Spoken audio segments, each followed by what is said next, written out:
So hello everyone, नमस्कार साथियों, स्वागत है आप सभी का एक बार फिर से डेली करंट अफेयर्स की क्लास में। और आज साथियों आप लोगों की 25 सितंबर, और आज हम सभी 25 सितंबर से बनने वाले जितने भी दोस्तों मोस्ट इंपोर्टेंट करंट अफेयर्स के प्रश्न बने, इन सभी प्रश्नों को हम इस क्लास के अंदर डिस्कस करेंगे। लेकिन साथियों उससे पहले एक बार हम लोग 24 सितंबर के करंट अफेयर्स के क्वेश्चनों को क्विकली रिवाइज कर लेते हैं मात्र 2 मिनट के अंदर। उसके बाद हम लोग आज के प्रश्नों की ओर बढ़ेंगे। तो जैसा कि साथियों लास्ट क्लास के अंदर मैंने आप लोगों को पढ़ाया था कि जो फॉर्मूला वन रेसिंग है, सिंगापुर ग्रैंड प्रिक्स 2024, इसका भी जो खिताब है ये किसने जीता था? तो लैंडो नॉरिस ने। दूसरा क्वेश्चन मैंने आप लोग को पढ़ाया था कि महाराष्ट्र का जो पुणे है, यहाँ पर जो लोगांव एयरपोर्ट है, इसका अब नाम बदलकर क्या कर दिया गया है? तो संत तुकाराम महाराज एयरपोर्ट।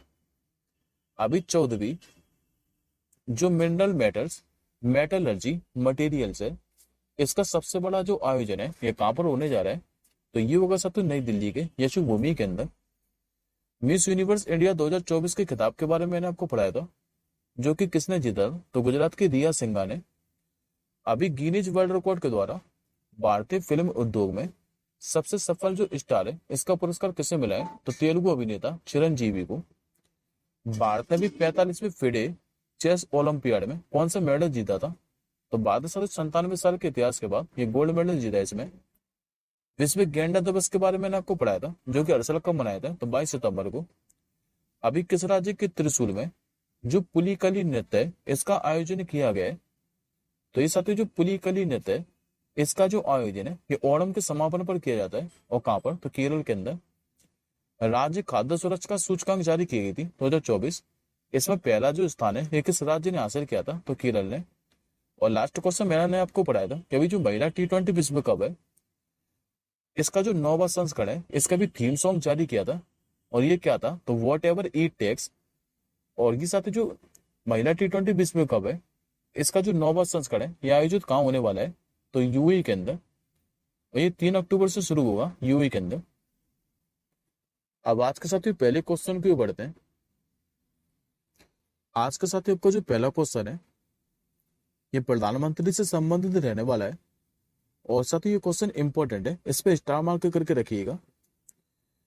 आप लोगों से पूछ रहा है कि वो जो हरिणी अमर सूर्य है,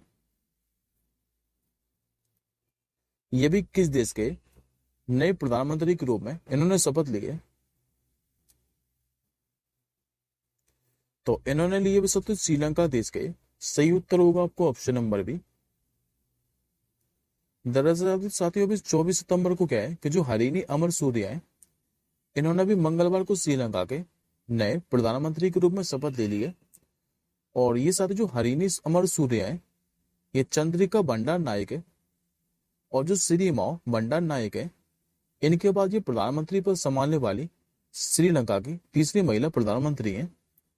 अब बात करते हैं साथियों हम लोग पहले श्रीलंका के बारे में, क्योंकि अभी मैंने साथियों आपको यहाँ से 2 दिन पहले ही यहाँ के नए राष्ट्रपति भी बताए थे, तो उनको भी हम लोग एक बार देख लेंगे। लेकिन पहले आप लोग मैप में देखिए श्रीलंका को। ये साथियों आपको मैप में श्रीलंका दिखाई दे रहा होगा, जितना भी हाईलाइट पार्ट है। यहाँ की यदि आप लोगों से राजधानी पूछे, तो यहाँ के साथ ही जो राजधानी है ये श्री जयवर्धने पूरे कोटे मुद्रा के चलती है, तो श्रीलंका ही रूपी। और यहाँ के अभी मैंने आपको नए राष्ट्रपति बताए थे, जो कि कौन बने थे? तो अनुरा कुमारा दिसानायके। और एक क्वेश्चन साथियों यहाँ से और पूछता है कि जो कच्चा द्वीप द्वीप है, ये भारत और किस देश के बीच में स्थित है? तो याद रखेंगे भारत और श्रीलंका के बीच में। और यदि आप लोगों से पूछे कि भारत और श्रीलंका के बीच में कौन सी जल संधि है, तो याद रखेंगे भारत और श्रीलंका के बीच में पाक जल डमरू है। अब ये साथियों प्रधानमंत्री से संबंधित क्वेश्चन है, तो एक बार आप लोग आज के ज्ञान के अंदर देखिए। हालांकि मैं आपको साथियों कई बार ये क्वेश्चन रिवाइज करा चुका हूँ, लेकिन साथियों जितने बार आप लोग रिवाइज करेंगे, आपको एग्जाम से पहले इनको रिवाइज करने की जरूरत नहीं पड़ेगी। खाली आप लोग इस क्लास से जुड़े रहिए, मैं आपको साथियों डेली डेली रिवाइज करागा, ये सारे क्वेश्चन याद करा दूंगा। तो जैसा कि साथियों मैंने आपको पढ़ाया था, कभी जो मोहम्मद गाजी जलाली है, इनको भी किस देश का नया प्रधानमंत्री नियुक्त किया गया था? तो इनको बनाया गया था साथियों सीरिया देश का। अब्दुल मजीद तैबूनो का नाम मैंने आपको पढ़ाया था रिसेंटली, ये भी किस देश के नए राष्ट्रपति बने थे? तो अल्जीरिया देश के। जाफर हसन का नाम भी मैंने अभी आपको रिसेंटली पढ़ा है, ये भी जॉर्डन के नए प्रधानमंत्री बने थे। थाईलैंड के भी नए प्रधानमंत्री कौन बने थे, तो ये बने थे सेना बात्रा। कामिल मदुरी की बात करें तो ये भी किस देश के नए प्रधानमंत्री बने, तो ट्यूनीशिया देश के। निकोलस मादुरो की बात करें तो ये बने थे अभी वेनेजुएला के नए राष्ट्रपति। गीतानास नौसेना की बात करें, ये भी किस देश के राष्ट्रपति बने, तो ये बने सकते लिथुआनिया देश के। आइसलैंड के भी मैंने आपको नए राष्ट्रपति बताए थे, जो कि कौन बने थे, तो हल्ला टॉमिस डॉटर। और जो क्रिस्टन मिशन है, यह भी किस देश के नए प्रधानमंत्री बने, तो ये बने थे साथियों एस्टोनिया देश के। अब आज के साथियों हम लोग दूसरे क्वेश्चन की ओर बढ़ते हैं। आज का आपका जो दूसरा क्वेश्चन है, ये ब्रांड एम्बेसडर से संबंधित रहने वाला है। आप लोगों से पूछ रहा है कि जो जे के लक्ष्मी सीमेंट है, इसने किसे अपना ब्रांड एम्बेसडर बनाया। तो वैसे तो साथियों इस क्वेश्चन का जो आंसर है, ये आपको इमेज में स्पष्ट दिखाई दे रहा है। ये बना अभी भारतीय टीम के कप्तान रोहित शर्मा को। करेक्ट आंसर होगा आपको ऑप्शन नंबर ए। दरअसल भारत की जो अग्रणी सीमेंट निर्माता कंपनी है जेके लक्ष्मी सीमेंट, इसने लगातार 5वें साल क्रिकेट के जो दिग्गज है रोहित शर्मा, इनको अपना ब्रांड एम्बेसडर बना दिया है। अब ये ब्रांड एम्बेसडर से संबंधित क्वेश्चन है, तो एक बार साथियों मैं आपको बाकी के ब्रांड एम्बेसडर भी रिवाइज करा देता हूँ। जैसे कि साथियों नीरज चोपड़ा का नाम मैंने आपको पढ़ाया था, इनको भारत पेट्रोलियम का ब्रांड एम्बेसडर बनाया गया था। मनु भाकर की बात करें तो ये बेटी बचाओ बेटी पढ़ाओ की ब्रांड एम्बेसडर है। नरेंद्र कुमार यादव की बात करें तो इनको भी फिट इंडिया मूवमेंट का ब्रांड एम्बेसडर बनाया गया था। विराट कोहली को भी पंजाब नेशनल बैंक का नया ब्रांड एम्बेसडर बनाया गया था। सुरेश रैना ये जम्मू एंड कश्मीर में युवा मतदाताओं को जागरूकता करने के लिए ब्रांड एम्बेसडर बने थे। कैटरीना कैफ का नाम मैंने अभी कुछ रिसेंटली पढ़ा है, इनको शाओमी इंडिया का ब्रांड एम्बेसडर बनाया गया है। निखत जरीन की बात करें तो ये राष्ट्रीय खनिज विकास निगम की ब्रांड एम्बेसडर है। और पंकज त्रिपाठी ये यूपीआई के ब्रांड एम्बेसडर है। अब आज के तीसरे क्वेश्चन की ओर बढ़ते हैं। आज का आपका जो तीसरा क्वेश्चन है, ये अपॉइंटमेंट से संबंधित रहने वाला है। और इसी अपॉइंटमेंट के माध्यम से मैंने आपको साथियों पिछले 3 दिन के अंदर जितने भी अपॉइंटमेंट पढ़ाए हैं, वो मैं आपको आज सारे रिवाइज करा दूंगा। तो पहले आप लोग इस क्वेश्चन का आंसर कीजिए। आप लोगों से पूछ रहे हैं कि जो एक्सिस फाइनेंस है, इसने किसे अपना नया एमडी और सीईओ नियुक्त किया है। ये बना दीजिए साथियों साई गिरिधर को। करेक्ट आंसर होगा ऑप्शन नंबर बी। अभी साथियों गैर बैंकिंग जो वित्तीय कंपनी है एक्सिस फाइनेंस लिमिटेड, इसने भी साई गिरिधर को अपना प्रबंध निदेशक और सीईओ नियुक्त कर दिया है। और यदि आप लोगों से पूछे कि साई गिरिधर है, इन्होंने स्थान किसका लिया है, तो बिपिन सराफ का। पहले बात करते साथियों में एक्सिस फाइनेंस लिमिटेड के बारे में। तो ये साथियों एक्सिस बैंक की एक पूर्ण स्वामित्व वाली प्रत्यक्ष सहायता कंपनी है। और इसका साथियों काम क्या है, तो बाद में पर्सनल लोन देना, होम लोन और बिजनेस के लिए लोन देना। अब एक बार हम लोग बाकी के अपॉइंटमेंट को और देख लेते हैं, जो कि हम लोगों ने साथियों लास्ट 3 दिन के अंदर ही पढ़े हैं ये सारे के सारे अपॉइंटमेंट। जैसे कि मैंने आपको भारतीय वायुसेना का प्रमुख पद बताया था, जो कि कौन बने थे, तो अमरप्रीत सिंह। राष्ट्रीय अपराध रिकॉर्ड ब्यूरो के मैंने आपको अध्यक्ष बताए थे अभी रिसेंटली, ये बने थे Alok Ranjan. National rifle association of India के अध्यक्ष के बारे में मैंने आपको पढ़ाया था, जो कि कौन बने थे, तो Kalikesh Narayan Singh. Narcotic control bureau के मैंने आपको नए महानिदेशक बताए थे, जो कि अनुराग गर्ग बने थे। नालको के अभी मैंने आपको सीएमडी पढ़ाए थे, जो कि ब्रजेंद्र प्रताप सिंह बने थे। और सरदार वल्लभ भाई पटेल जो राष्ट्रीय पुलिस अकादमी है, इसका भी जो नया निर्देशक है, ये किसे बनाया गया था, तो अमित गर्ग को।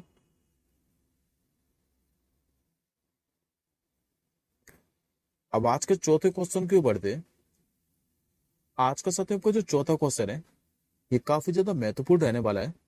इस क्वेश्चन पे हो सके तो साथियों डबल स्टार मार्क कर लीजिए, क्योंकि ये क्वेश्चन जो है ये आपको एग्जाम में देखने को मिलेगा। आप लोगों से पूछ रहा है कि अभी जो भारतीय महिला टीम है, इसने विश्व स्केट खेलों में पहली बार जो है ये कौन सा पदक जीता है। तो इसमें सबसे पहली बार क्या है, ये कांस्य पदक जीता है। करेक्ट आंसर होगा ऑप्शन नंबर सी। दरअसल भारतीय महिला रोलर डर्बी टीम ने क्या है कि अभी 23 सितंबर को इटली में विश्व स्केट खेलों में क्या है कि कांस्य पदक जीतकर इतिहास रच दिया है, क्योंकि पहली बार क्या है कि ये देश को पदक मिला है विश्व स्केट खेलों के अंदर। और इसमें कप्तान जो ऋतिका है सौरभ, इनकी अगुवाई वाली टीम ने किसे हराकर ये उपलब्धि हासिल की है, तो चीन को। अब आज का 5वां क्वेश्चन देंगे। आज का साथियों को जो 5वां क्वेश्चन है ये भी इंपॉर्टेंट ही रहने वाला है, इस पे भी स्टार मार्क कर लीजिए। हालांकि है तो साथियों ये वन लाइनर क्वेश्चन, लेकिन ये क्वेश्चन आपको एग्जाम में देखने को मिल सकता है। आप लोगों से पूछ रहा है कि जो अंतरराष्ट्रीय स्पेस स्टेशन है यानी कि ISS, इस पर अभी सबसे लंबे समय तक रहने का रिकॉर्ड बनाने वाले जो ओले कोनोनेंका है और निकोलाई चू, इनका जो संबंध है ये किस देश से है? तो इन दोनों साथियों अंतरिक्ष यात्रियों का जो संबंध है ये रूस से है। करेक्ट आंसर होगा आपको ऑप्शन नंबर बी। और इन्होंने साथियों अभी अंतरराष्ट्रीय जो स्पेस स्टेशन है इस पर कितने दिन बताएं, तो 374 दिन। अगला क्वेश्चन देखिए, जो कि आज का आपका 6वां क्वेश्चन अभ्यास से संबंधित रहने वाला है। आप लोगों से पूछ रहा है कि अभी अक्टूबर में वार्षिक जो मालाबार नौसैनिक अभ्यास है इसके 28वें संस्करण की जो मेजबानी है यह भी कौन करने जा रहा है? तो ये साथ जो मालाबार नौसैनिक अभ्यास है ये क्वाड देशों के बीच में होने वाला एक अभ्यास है, जिसमें साथ 4 देश पार्टिसिपेट करते हैं। और ये 4 देश जो है इसकी बारी बारी से मेजबानी करते हैं। और इस बार साथ इसकी मेजबानी के जो अधिकार है ये भारत के पास है। तो करेक्ट आंसर होगा आपको ऑप्शन नंबर ए। और इसका जो साथियों आयोजन है ये बंगाल की खाड़ी में किया जाएगा। और यदि आप लोगों से पूछे कि इसमें भारत की ओर से कौन भाग लेने वाला है, तो इसमें भारत की ओर से INS विक्रमादित्य और MiG-29 के जेट जो है ये इसमें प्रदर्शन करेंगे। अब बात करते साथियों लोग मालाबार नौसैनिक अभ्यास के बारे में। तो इस साथ मैं आपको बता चुका हूँ, जो कि क्वाड देशों के बीच में आयोजित किया जाता है, जिसमें 4 देश शामिल है, भारत, अमेरिका, जापान और ऑस्ट्रेलिया। और इसके साथ ही बात की क्या है कि दक्षिण पश्चिम तट से इसका नाम मिला है। इसे पहली बार कब शुरू किया गया था, तो 1992 के अंदर। लेकिन साथ ही जब इसे 1992 में प्रारंभ किया था तब इसमें 2 ही देश थे, भारत और अमेरिका। जापान जो है इसमें 2015 के अंदर शामिल हुआ था। और पहली बार वर्ष 2020 में ऑस्ट्रेलिया ने भी इसमें भाग लिया था। और इस तरह इस ग्रुप का क्या नाम पड़ गया था, तो क्वाड। अब आज का 7वां क्वेश्चन। आज का साथियों आपका जो 7वां क्वेश्चन है ये दिवस से संबंधित रहने वाला है। आप लोगों से पूछ रहा है कि जो विश्व पुस्तक दिवस है ये प्रति वर्ष कब मनाया जाता है? तो हर साल जो वर्ल्ड बुक डे है ये मनाया जाता है 23 सितंबर को। करेक्ट आंसर होगा ऑप्शन नंबर सी। और 2024 के लिए वर्ल्ड बुक डे की थीम क्या है? तो थीम जरूर याद रखिएगा साथियों, इसकी थीम है रीड योर वे।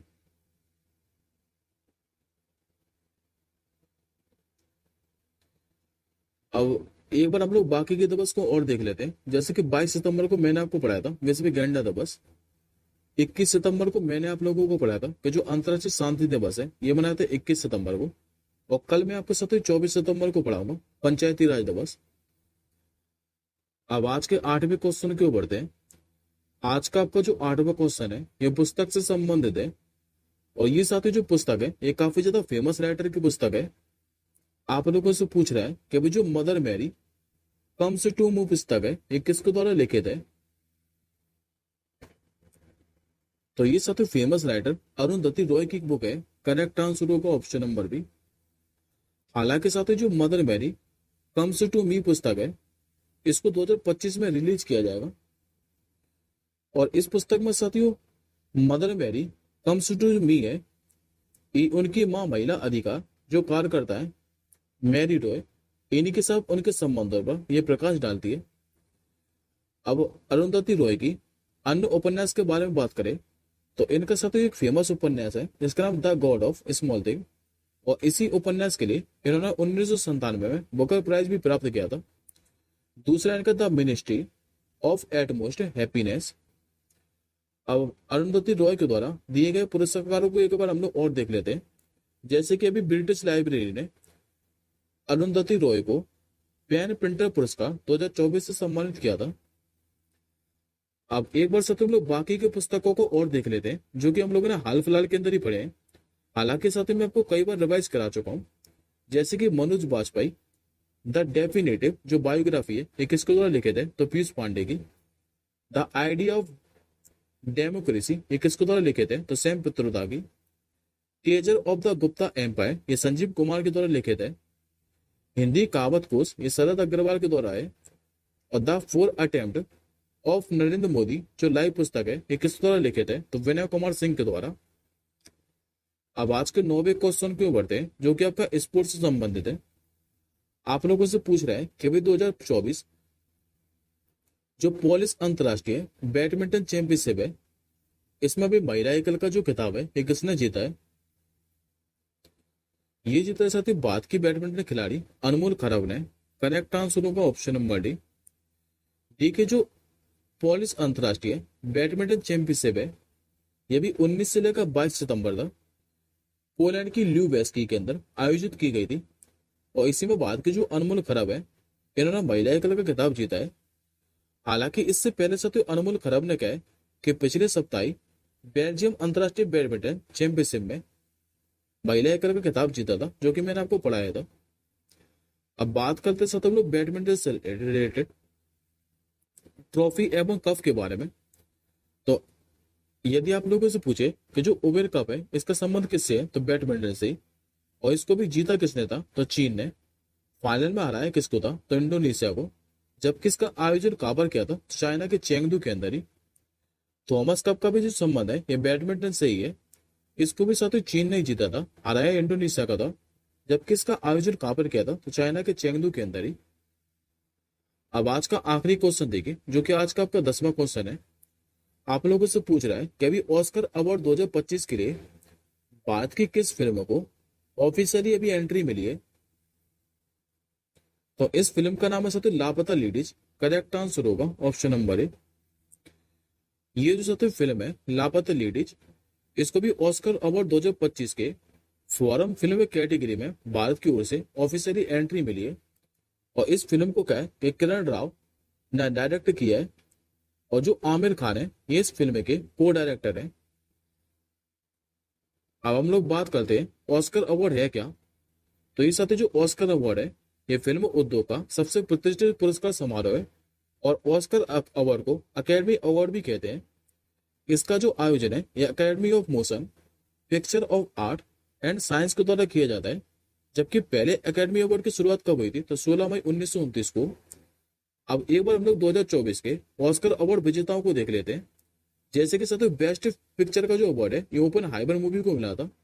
सर्वश्रेष्ठ अभिनेता का पुरस्कार मिले तो किलियन मर्फी को मिला था ओपनहाइमर मूवी के लिए।